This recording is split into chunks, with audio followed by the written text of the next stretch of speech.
Dirty dealings, corporate battles, consumer woes. This is Evening 5. Prime Minister Datuk Sri Anwar Ibrahim announced incentives for companies looking to relocate their bases to the country's new international financial centre, the Tun Razak Exchange or TRX in Kuala Lumpur. The incentives include an industrial building allowance, a tax exemption for 70% of the statutory income for 5 years for property developers, and stamp duty exemption for loan and service agreement of TRX status firms.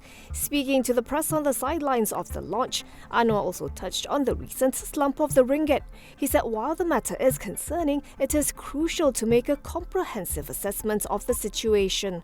The ringgit reached its 26-year low of 4.8 against the US dollar on Tuesday, a range last seen in 1998.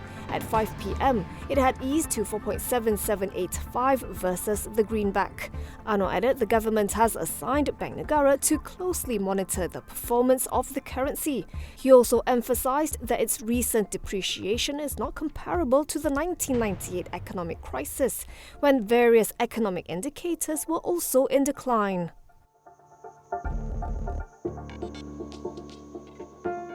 Telekom Malaysia said its fourth quarter FY 2023 net profit more than doubled from a year ago thanks to tax credits and higher data revenue as well as lower costs. Net profit stood at 433.53 million ringgit versus 160.18 million ringgit.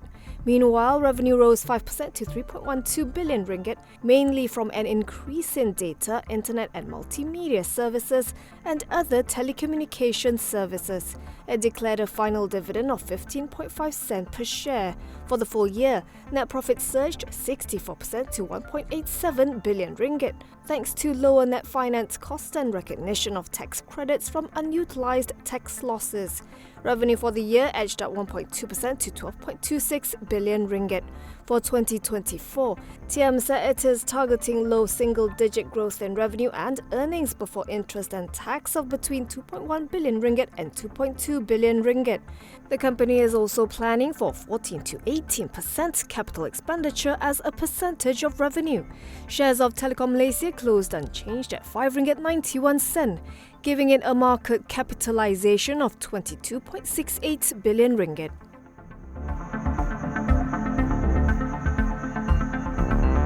Transport Minister Anthony Loke Siew Fook said his ministry has reached an agreement in principle to allow airlines to impose extra fees to cover their carbon emissions.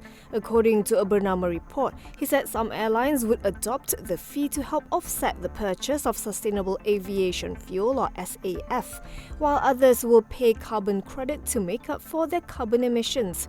At this point of time, this will not be mandatory for all airlines. Loke was asked to comment on Singapore's decision to impose a green fuel levy on flights from 2026 and whether Malaysia would undertake a similar decision.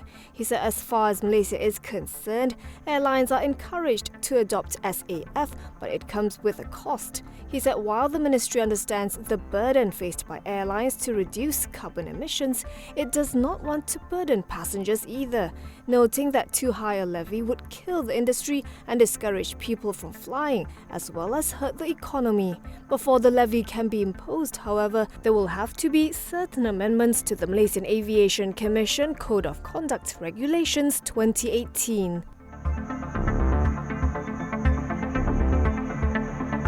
IOI Corp said its second quarter FY 2024 earnings halved year-on-year, mainly on the back of lower contribution from its resource-based manufacturing segment. The diversified palm-based product producer saw its quarterly net profit drop to 335.4 million ringgit, while revenue declined by 27.5% to 2.4 billion ringgit. Still, it declared a 4.5 cent dividend for the quarter. For the first half of FY 2024, IOI's net profit fell by 27.3% to 639.4 million ringgit, as revenue fell 34% to 4.6 billion ringgit. Looking ahead, IOI said the price of crude palm oil is expected to increase moderately to levels close to or above 4,000 ringgit a tonne in March and April, due to the anticipation of higher palm oil consumption, though there is a potential for pressure on prices later in the second quarter of the year. The outlook for the oleochemical subsegment, meanwhile, continues to be challenging due to the uncertain outlook of the global economy, US-China geopolitical tensions and the Red Sea crisis. At the close, shares of IOI slipped 0.99% to RM3.99, translating into a market capitalization of 25.08 billion ringgit.